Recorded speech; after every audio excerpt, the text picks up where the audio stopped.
Irfan Khan was not known for his dancing skills. He was not exactly a dashing looker, nor did he have six-packs or jaw-dropping muscles.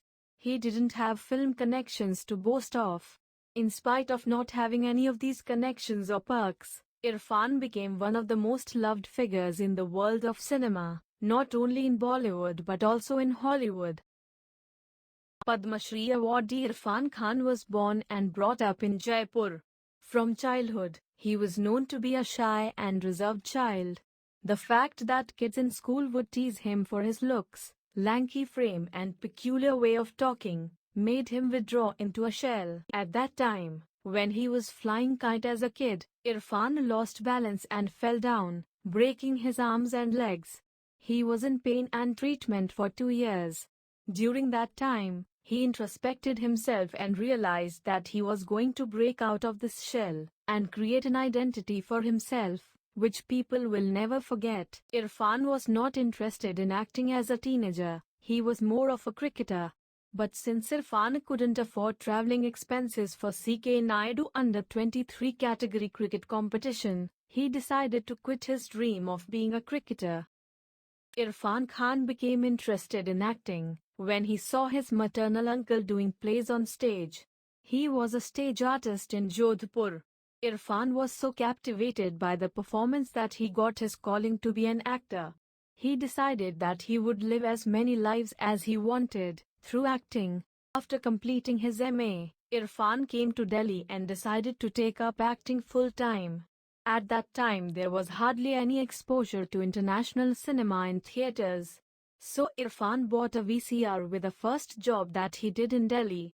Through the VCR, Irfan watched the best of European and American cinema, which broadened his horizons about great movies and powerful performances. Irfan had role models in Mithun Chakraborty, Dilip Kumar, and Nasiruddin Shah. When it came to performances, the NST School of Drama tends to accept applications of people who have done a good lot of plays in college. Irfan applied for scholarship in NSD. In the application form, he had lied stating that he had done a lot of plays, when the fact was that he had hardly done much work. But he lied in the application form because he wanted to be a part of the acting profession. It was his goal. When he got an entry in NSD, Irfan took to learning and mastering the craft like no one else's business. He would read a lot of books on cinema, watch as many movies as possible and practice acting even in free time. It was in the drama school that he met writer Sutappa Sikdar, who would become his wife. When Irfan came to Mumbai, the world of parallel cinema or art cinema was almost over. So, he started getting character roles in TV serials, which initially excited him.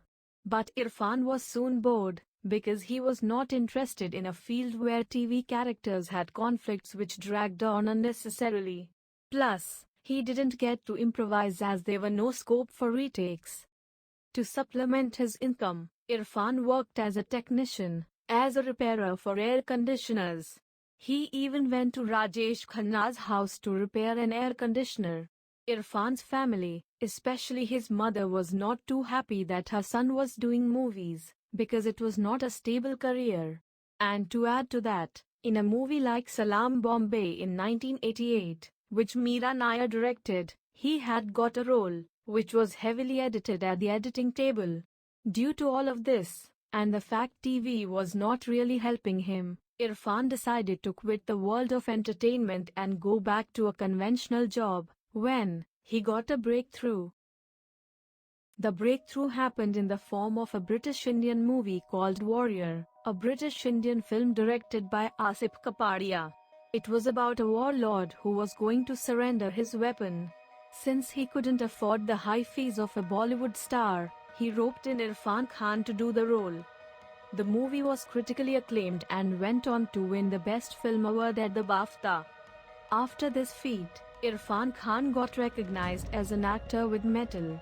Director Tigmanshu Dhulia signed Irfan Khan for Hasil, where he had a negative role to play. This role went on to win Irfan Khan an award for the best villain. After this, Irfan never looked back and went on to play some of the most memorable movies of our lifetime. Irfan won a lot of laurels, awards, love from critics and applause from the public for movies like The Namesake, Life in a Metro New York, Pan Singh Tomar, Piku, The Lunchbox, Life of Pi, The Amazing Spider-Man, Inferno, Jurassic World, Haider, Hindi medium, and English medium, which was his last film. In 2018, Irfan Khan tweeted that he was suffering from a rare form of tumor called neuroendocrine tumor.